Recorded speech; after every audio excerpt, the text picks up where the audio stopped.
Leader of opposition Rahul Gandhi గారు వాళ్ళ party office open చేసుకుంటూ మాట్లాడినటువంటి మాటలు మొత్తం దేశ ప్రజలందరినీ కూడా సంభ్రమాచార్యాలకు గురి చేశారు. ఈ దేశంలో ఉండి ఈ దేశం మీద పోరాడాల్సినటువంటి పరిస్థితి వచ్చిందని మాట్లాడుతూ ఉన్నారు రాహుల్ గాంధీ. ఎవరితో పోరాడతారు? ఈ దేశంలో ప్రజల చేత ఎన్నుకోబడినటువంటి ప్రభుత్వంతో పోరాడతారా? ప్రజలు మద్దతు ఇచ్చి మూడోసారి అధికారంలోకి తీసుకొని వచ్చినటువంటి భారతీయ జనతా పార్టీతో కొట్లాడతారా? అసలు మీకు ప్రజాస్వామ్యం మీద విశ్వాసం ఉంటే రాహుల్ గాంధీ గారు, మీరు ఇప్పటికే చేస్తున్నటువంటి తప్పు పనులు చాలా ఉన్నాయి. బయట దేశాలకు వెళ్ళి భారతదేశాన్ని కించపరుస్తూ మాట్లాడతారు. నోటికి ఏదొస్తే అది మాట్లాడుతూ ఉంటారు. పాకిస్తాన్ ప్రేరేపిత ఉగ్రవాదాన్ని బలంగా ఉందనేటువంటి మాటల్ని బయట ప్రపంచానికి చెప్తా ఉంటారు. ఓవరాల్గా వీటన్నిటినే ఈ దేశ ప్రజలు 2014 నుంచి మూడోసారి ఒక ప్రభుత్వానికి, ఒక నాయకునికి మద్దతుగా అండగా నిలబడ్డారు. ఇంకా జ్ఞానోదయం కాలేదు సార్కి. ఏం మాట్లాడాలి, ఏం మాట్లాడకూడదు అనేది తెలియదు.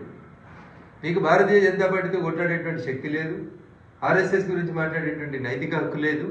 కాబట్టి విదేశీయులు భారతదేశం మీద దండయాత్ర వేయాలనేటువంటి ఆలోచనతోటి ఎట్లయితే మాట్లాడుతుంటారో అట్లాంటి తప్పుడు మాటలనే మాట్లాడతాడు ఈయన. ఎవరితో కలిసి కొట్లాడతావు? భారతదేశంతో, బంగ్లాదేశ్తో కలిసి కొట్లాడతావా? చైనాతో కలిసి కొట్లాడతావా? పాకిస్తాన్తో కలిసి కొట్లాడతావా? లేకపోతే మీ మదర్ వాళ్ళు ఊరైనటువంటి ఇటలీ వాళ్ళతో కలిసి వాళ్ళ దండయాత్రకు వస్తావా? What is the meaning of it? మీకు రాజకీయంగా ఎన్నికలలో భారతీయ జనతా పార్టీనో ఇంకొక రాజకీయ పార్టీనో సిద్ధాంతపరంగా విభేదాలు ఉంటే సిద్ధాంతపరమైనటువంటి మాట్లాడండి, లీడర్ ఆఫ్ అపోజిషన్గా మాట్లాడు. అంతేగాని ఈ దేశం మీద చేతులేమో రాజ్యాంగ పుస్తకాలు పట్టుకొని తిరుగుతారు. మాట్లాడేటువంటి మాటలేమో ఇంకొక రకమైనటువంటి మాటలు మాట్లాడతారు. అందుకనే రాహుల్ గాంధీ గారు, కాంగ్రెస్ పార్టీ పెద్దలు మళ్ళీ ఒకసారి ఆలోచించుకోవాల్సినటువంటి అవసరం ఉంది. ఈ దేశం కోసం, జాతీయవాదం కోసం కొట్లాడేటువంటి పార్టీ భారతీయ జనతా పార్టీ. ఈ దేశం బాగుండాలి, ఈ దేశ ప్రజలందరూ బాగుండాలని కొట్లాడేది భారతీయ జనతా పార్టీ. కానీ మీ ఆలోచన విధానం ఎంతసేపు ఈ దేశం మీదనే దాడి చేయాలనేటువంటి మీ ఆలోచన విధానాన్ని భారతీయ జనతా పార్టీ తీవ్రంగా ఖండిస్తా ఉన్నాం. మాకేం అభ్యంతరం లేదు.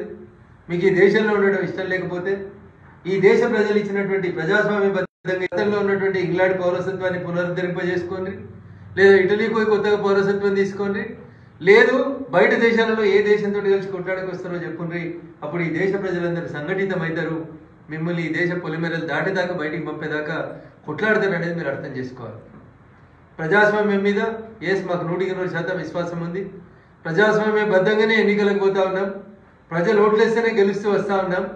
ప్రజలు ఓట్లు వేసినటువంటి 140 కోట్ల మంది ప్రజలు ఆ సేతు హిమాచలం కష్టపడి ఓట్లేసి గెలిపించినటువంటి పార్టీని, గెలిచిన పార్టీ ప్రజాస్వామ్య పద్ధతిలో పాలిస్తున్నటువంటి పార్టీని ఇంత అన్డెమోక్రటిక్గా విమర్శించడం అనేది రాహుల్ గాంధీ గారికి తగదు.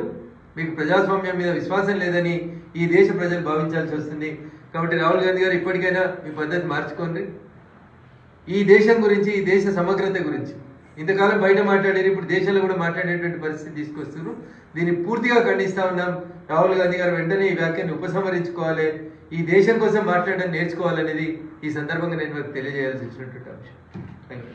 అంటే అవగాహన ఉండి మాట్లాడుతున్నారా, లేకపోతే అవగాహన లేక ఈ విధంగా విమర్శలు చేస్తున్నారని దాని గురించి? అంటే ఉద్దేశపూర్వకంగానే ఈ దేశాన్ని చేస్తున్నట్టు కనబడుతుంది.